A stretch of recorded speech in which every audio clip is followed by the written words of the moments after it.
A Look at Seniors is underwritten by the generous support of Berkshire Bank. For over 165 years, Berkshire Bank has delivered excellent service and performance. Berkshire Bank, America's most exciting bank. With additional support from Judson Meadows, caring for you, and respite stays available too. And The Mortgage Place, offering low rates, a wide variety of programs, expert advice, and exceptional service. Don't tell us who we are. We're not about ordinary, we're about extraordinary. We're not just about numbers and names. We're about individuals and knowing that no two customers are alike. We're not too small to help. We're not too big to know you. We're about big bank resources with small bank attention. Hey, we believe those important moments in your life should be exciting. Don't you? Life is exciting. Let us help.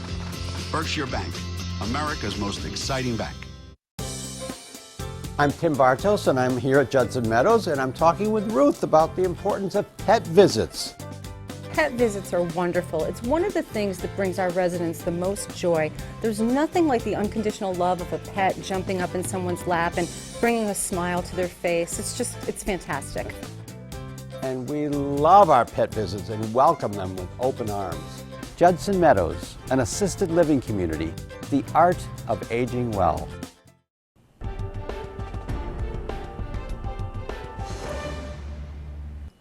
Welcome back, everyone. Well, this week on A Look at Seniors, we're going to delve into, let's just face it, it's the 800-pound gorilla in the room, Alzheimer's. Now, as sort of a central theme, just to back up a little bit, Lois and I have been discussing two central things, aging in place, which you said to me doesn't necessarily mean at home. It could be in assisted living, wherever that place is. That's, you want to age in place. And then the other thing, of course, is independence and the drift into dependency, but trying to maintain independence as long as you can. And joining us today is Kim Hance. Now, you're the Adirondack Program Manager for Alzheimer's Association of Northeastern New York. Good. The titles sometimes really are, but that's all encompassing, by the way. Yeah. So first, welcome. Very nice to have you here. Very much. Nice to have you back, Lois. Thank you. Let's discuss a little bit about this 800-pound gorilla. As Program Manager, what does that title indicate?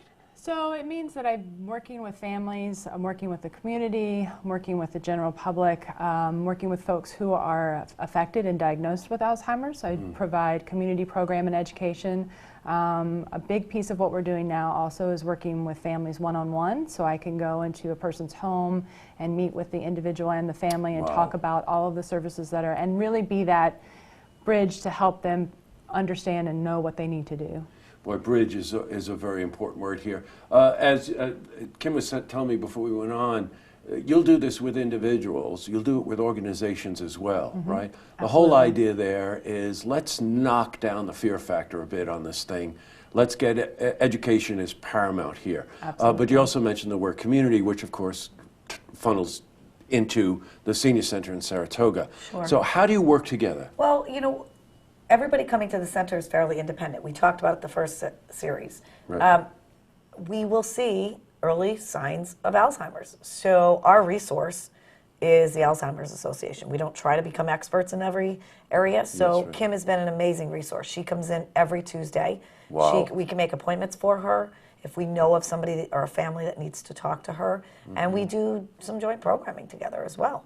I've got it. So let's just take a typical Tuesday, if there is such a thing. Right. Is there a common thread here? What seems to be the concern up front? I think fear is Yes, right. is definitely for folks, and really, there's the everyday stuff of, like we talked about earlier, I walk into a room and I kind of forgotten why I've gone there.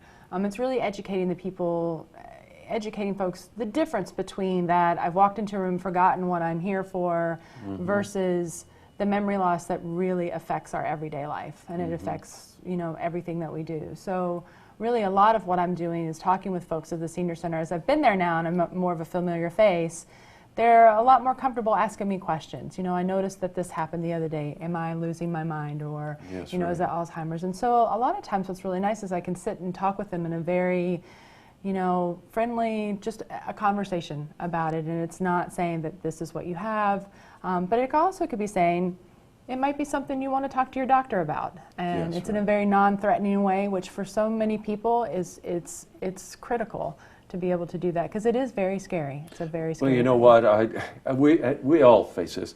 If I lose my keys once a day, I lose them 5 times a day. Every single time I lose my keys, I think to myself, uh-oh.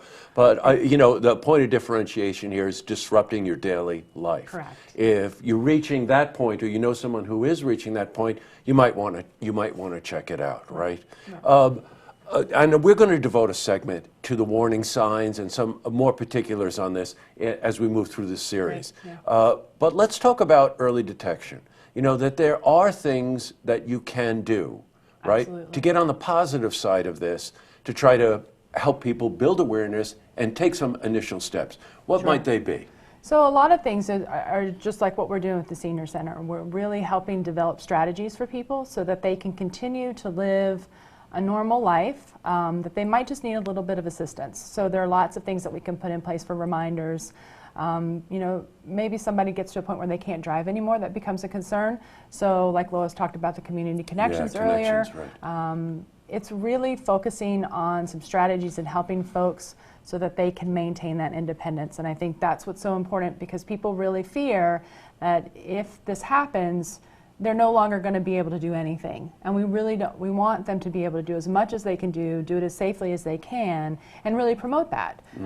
Because the longer that they can do those things, the healthier and the more able they're going to be able to stay where they're at and where they want to be.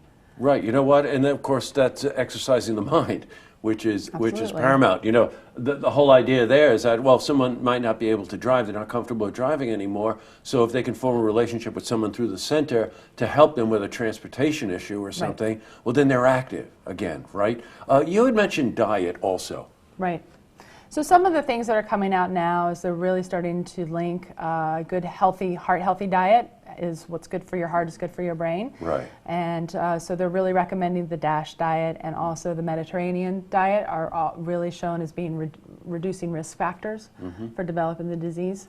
Now, you're involved in a lot of this. I think, I don't have the name right, Savvy Caregivers or something like that. But the Memory Cafe, right? Yeah, we have the luxury of having the space to, and the working relationship with Kim to offer programs. Things like support groups and Memories in the Making and Savvy Caregivers, 5-week series that Kim is in right now doing with us.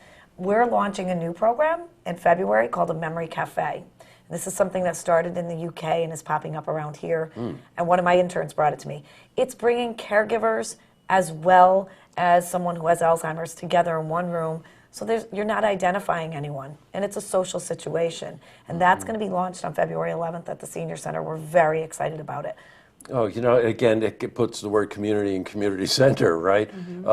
Again, some of the fear of any disease, especially a progressive disease like Alzheimer's, is that you might be alone out there. Right. And the community center is saying, no, this could be a gathering place. What kind of things are you going to do at the cafe? Well, I think the first one's going to be strictly social, and we want to talk to folks to see what they need. Some of the other models that are out there bring in a yoga class or some art classes, so we have the ability to add that. That's right there at the center. We're bringing in on the 25th a musician to sing some of the old-time songs. I think that's a big piece of memory. Oh, sure is. All of that. So we had folks that could do bridge and could still do their artwork, because that part of their memory hasn't been affected. So in those early mild stages and into the moderate, I think it's really easy for us to continue to provide programming to help these families and the caregivers. You know what, and that knocks down the fear factor, and it opens up the sense of community and the caregiver, which of course leads to some of those other principles about aging in place and whatever. You know, once you've know that you have that connection to a caregiver, something like this, the Senior Center. This is a program that will really allow both the caregiver and the person that's affected with the disease to be together in a safe environment.